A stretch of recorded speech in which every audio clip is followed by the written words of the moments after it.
postos estão fechados e os poucos abertos apresentam grandes filas. Vídeos publicados nas redes sociais mostram filas de carros. Em alguns nem é possível ver o fim da fila. A escassez de dólares faz com que navios-tanque fiquem parados no mar à espera de receber o pagamento para entregar o combustível, causando então o desabastecimento. As maiores filas foram registradas no norte do país, mas vários pontos em Buenos Aires e La Plata estavam fechados ou com filas. Na maioria dos casos, a gasolina é vendida com restrições, limitando a quantidade que cada veículo pode abastecer. Carlo Cauti, que situação difícil aí na nossa vizinha Argentina. Você que passou uma semana por lá, como é que estava a situação? Isso já estava acontecendo? Como é que estavam o comércio, as ruas de Buenos Aires? Conta pra gente como isso pode impactar nesse segundo turno aí das eleições para o próximo dia 19 de novembro.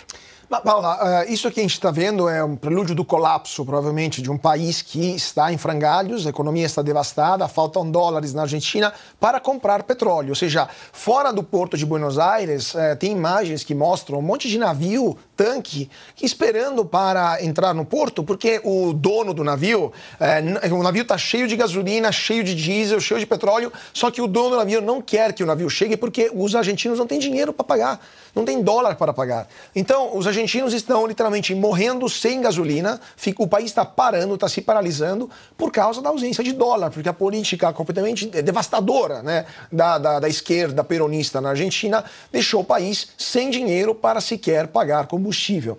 E isso que a gente está vendo, quando eu fiquei durante as eleições na Argentina, já estava, até reportei aqui na Revista Oeste, já estava começando a acontecer e dava para perceber em outros locais, né, em outro tipo de comércios, por exemplo, nas lojas, nos supermercados, já começavam a faltar produtos básicos, porque o governo decidiu a solução mais elegante, mais simples e mais errada possível para contrastar a inflação, ou seja, congelar preços. Quando você congela preço, o efeito imediato é um só, é a escassez. Falta produto nas prateleiras. O governo decidiu tentar controlar a inflação na marra, congelando o preço, e nas prateleiras começaram a faltar produtos básicos. Começou a faltar leite, começou a faltar óleo, começaram a faltar produtos até de higiene pessoal. Então, era uma situação já de pré-venezuelização da Argentina.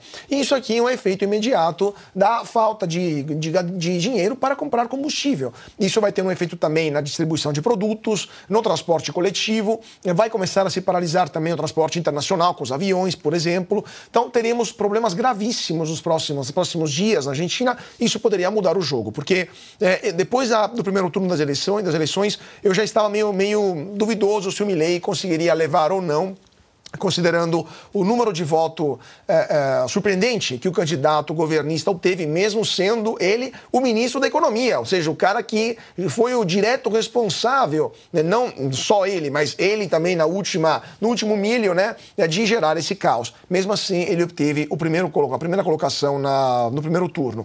Agora, com esse caos instalado, os argentinos já estão protestando em frente à Casa Rosada e é possível que a gente tenha uma reviravolta no resultado eleitoral e que o Milei consiga ganhar as eleições. Mas cá entre nós, começar a governar um país, assumir no dia 10 de dezembro um país nessa situação, francamente, é algo que você não espera nem para o seu pior inimigo, né? Porque vai ser muito difícil voltar à normalidade na Argentina.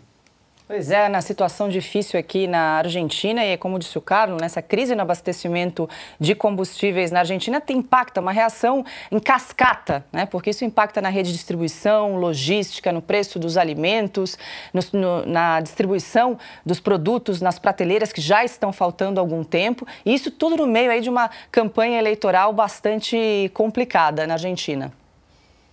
É um efeito dominó, né? E quem paga no final desse efeito dominó é o consumidor. O consumidor exatamente consumindo absolutamente tudo, principalmente a comida na mesa do argentino vai ficar muito, muito mais cara. E se não fossem as redes sociais, não é, Paula? Por isso esquerdistas, eles odeiam tanto a liberdade de expressão, né? A liberdade de mostrar o que de fato acontece. Se não fossem as redes sociais, será que saberíamos, né, dessa fila, do que realmente está acontecendo na Argentina diante de uma eleição presidencial? Ou será que eles distorceriam o que está acontecendo e colocariam outras notícias, né, como principais no país. E aí a gente para e a gente tem que se perguntar, e quem causou tudo isso que o povo argentino está vivendo?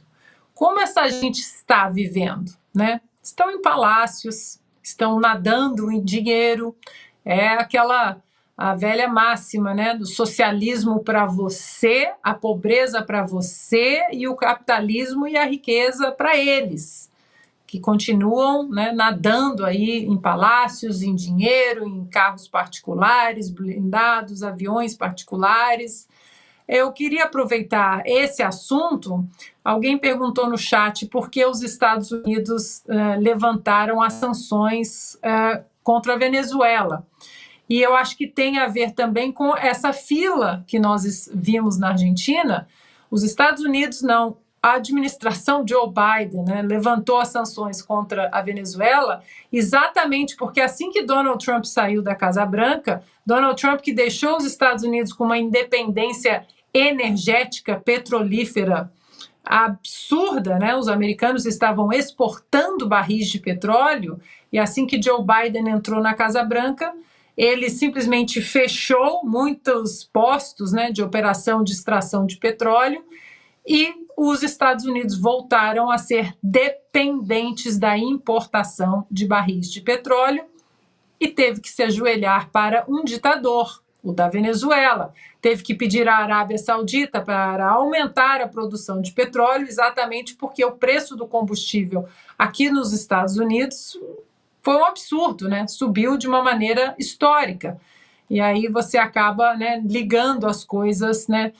Quando você poderia ter uma independência energética e por ações políticas, apenas uma agenda ideológica, você não pensa no cidadão, a conta uma hora chega para todo mundo, menos para aqueles que estão no poder.